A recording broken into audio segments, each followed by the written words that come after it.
Dominated the second quarter without taking advantage, then things come apart after half-time. Yeah, look, I thought for a fair bit of the first half, even though we were a couple down at quarter time, you know, it felt like a game we could have easily gone into half-time 4 or 5 goals up. Then probably the first 10 or so minutes of the third quarter I thought we were very good as well. Had a couple of opportunities to kick some goals and missed them, and then within a blink of an eye they've kicked 5 or 6 unanswered ones. So really disappointing, and that was probably the difference in the game, that 15 or 20 minute patch. They really made you pay for some pretty poor turnovers. Yeah, look, our ball use, probably across all areas of the ground, but especially coming out of our back 50.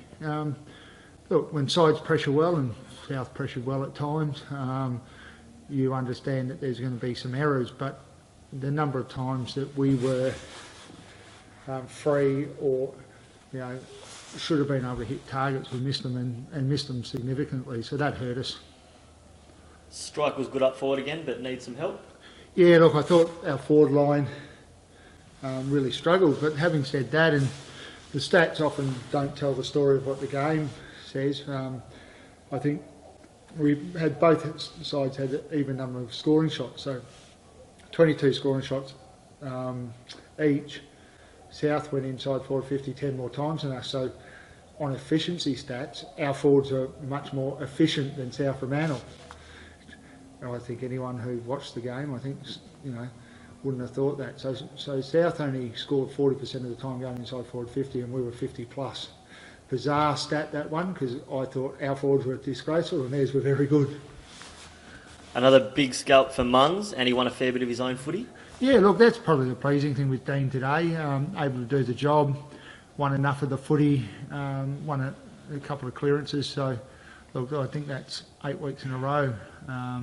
Again, the kid's powers of concentration and his you know, ability to stick to the task has been outstanding. Look, we really need to keep discussing whether or not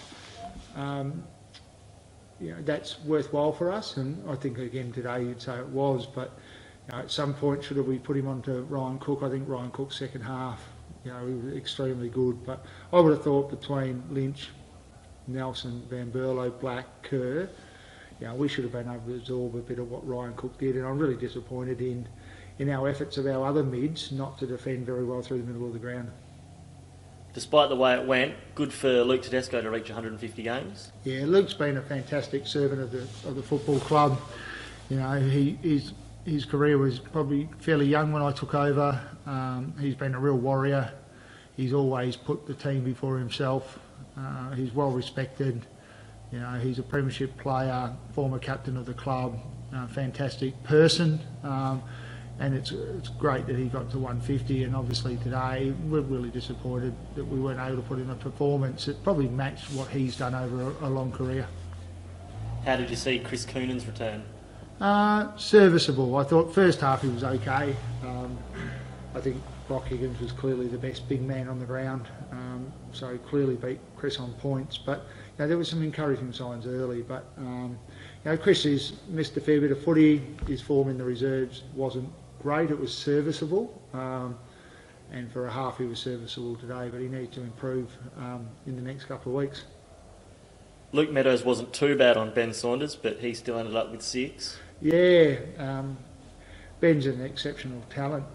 I think he kicked 6-1 from 8 possessions, and you know, 3 or 4 of those I would have thought not directly related to Luke. You know, there was one when we switched the ball inboard and Saunders intercepted and got a 50-metre penalty. There was at least 1, if not 2, handballs over the top.